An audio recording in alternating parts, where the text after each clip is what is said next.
Shout out Set Go Recruits.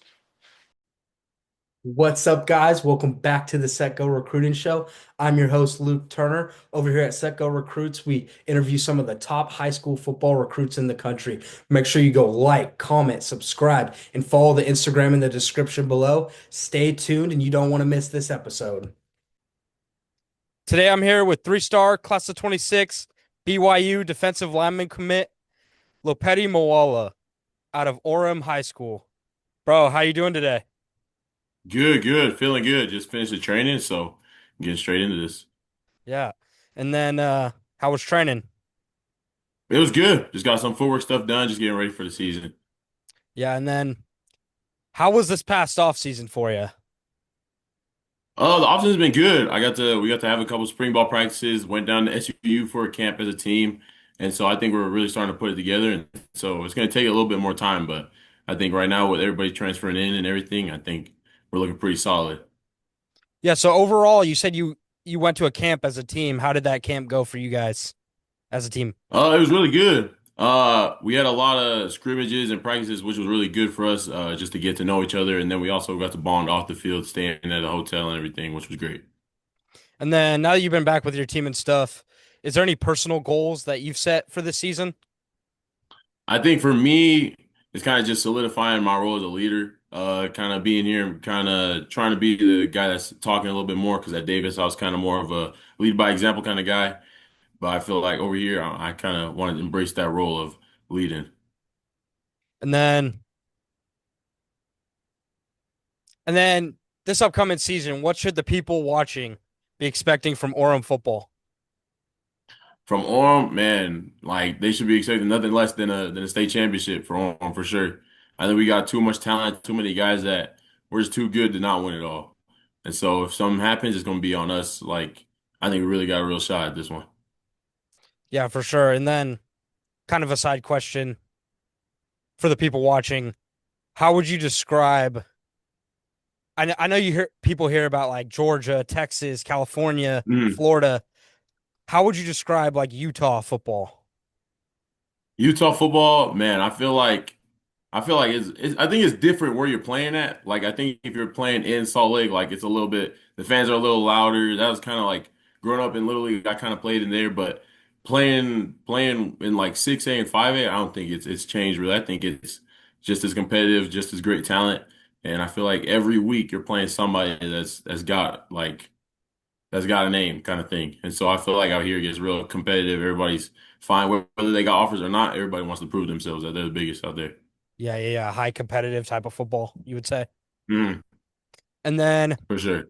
being a defensive lineman, who would you say you kind of model your play style after or look up to maybe in that area?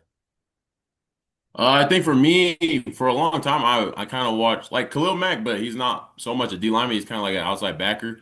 But I think for me, I kind of watched him. Recently, I've been watching a little bit of Max Crosby, but I think for the most part, I've been watching Khalil Mack, just the long arm and everything, and that's just the move that I love using. So that's something I definitely was watching and kind of model my stuff after. Yeah. So you said like the long arm is something that you kind of take away from his game and implement into your own play style. Yeah, for sure. And Hmm. then another side question, what's some adversity that you had to overcome to get to the point you are now? It could be growing up or it could be like recent. I think for me, like throughout the high school process was kind of I think it was the weight room for me because sophomore year, like going from, JV freshman year to straight varsity starter as a sophomore, I think it was, I didn't put as much like emphasis into getting stronger. And so going out in that sophomore year, like I held my own, I did my thing, but I think for sure if I had taken it a little bit more seriously that year, I could have had a much better year. But I think that and then just kind of just like I said, the leadership, like trying to be the guy that's talking a little bit more, trying to step out of my comfort zone. But for the most part, I think I held my own that sophomore year, even though I wasn't as strong as I would have loved to be. Yeah, for sure. And then you talked about like stepping into that leadership role. Um, Mm. how was like, how did you overcome that? How did you start stepping into that leadership role more?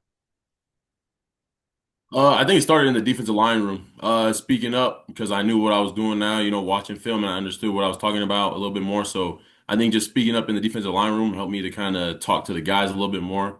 Obviously, I didn't go, giving game day speeches every week, but it was just the little stuff here and there, like we got this, like we just got to focus in and stuff like that, and just trying to say a little bit more of what the guys need to hear rather than, hey, you got to fix it. You're doing this and taking guys down. I'd rather try and lift them up, whether it's good or bad, trying to lift each other up. Yeah, for sure. And then if you could describe yourself as a leader with like one specific trait that you say you walk the most in, what would it be? Man, one specific trait.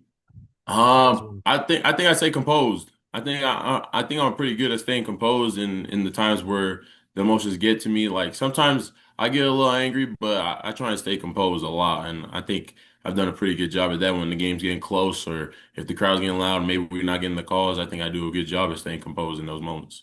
Yeah, for sure. And then take us through like a summer day in the life of Lopeti Moala. Day in the life. Man, we don't do a whole lot, but when I'm up and I go to training, if I got training that day, or if nothing, then we try and go. There's a bridge up here in Provo in the canyon, and we go over there to jump off and cool down. So that's definitely something that we enjoy doing. And I got my cousin over here a lot, and so we try and hang out as much as possible, take advantage of that time where we aren't playing football and stuff like that. Okay, sweet. So like you and all your friends kind of just go over to that bridge, jump off, cool off. That sounds lit. Yep, me and the family, and then take a couple cousins over there, and then we go cool off over there and just hang out. Yeah. And then let's talk recruiting for a second. So I know you just committed to BYU. Overall, like Mhm. what was the recruiting process like leading up to that decision? It definitely was. It was crazy for sure. It was definitely busy. Every day, every visit we were kind of getting, these different things like, okay, this is great, this is great. But at the end of the day, every time we came back from those visits, I talked with my parents and we talked about, this school felt really good, but when it came down to BYU, it was like, man, the spirit here is strong. Like you could feel the care in the coaches in the room, like the players, you could feel their bond. And when you feel that, like, and when your parents are feeling it, it's undeniable. You can't deny that feeling that you're getting. Yeah, for sure. So I know you talked about that kind of like team bond and stuff. Mm. But I was just wondering like what were some factors that kind of helped you make that decision in like BYU's home? Um, I mean, obviously it's an in-state school, which was something that kind of played into it, like being home, playing in front of the family and everything, having them at every game. But I think outside of that, it's the coaching staff, head coach Sataki, man. He's great. He's real strong. You can feel he's solid. Like he believes everything that he's preaching, and he preaches it. Like he practices what he's preaching every day. And so I think with that, not only is he preaching about football, but he's preaching about life. He's trying to make those players like turn into men. He's trying to turn them into fathers one day and get them ready for those next steps in life after football's over. And that was something that definitely played a huge role into it. Yeah, man, that's great.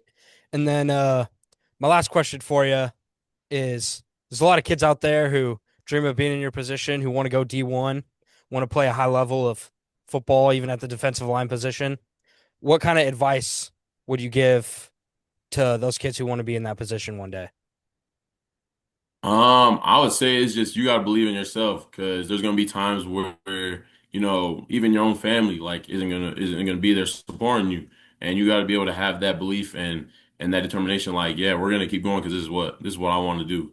Because if you don't got that belief, you don't got that determination that you're gonna go and get what you want, then you're gonna have to figure something else out, I guess. But I think for the most part, it's believing in yourself and staying close to your parents. You stay close to your parents, they're gonna guide you in the right direction. They're definitely going to get you where you need to go. So for sure. That's good, bro. That's good advice. All you kids, you heard it from the man himself. And yeah, that was my last question for you. I'm just super appreciative of having you on this show, and I look forward to watching you this season. Yes, sir. Thank you so much. Appreciate it. Of course, bro.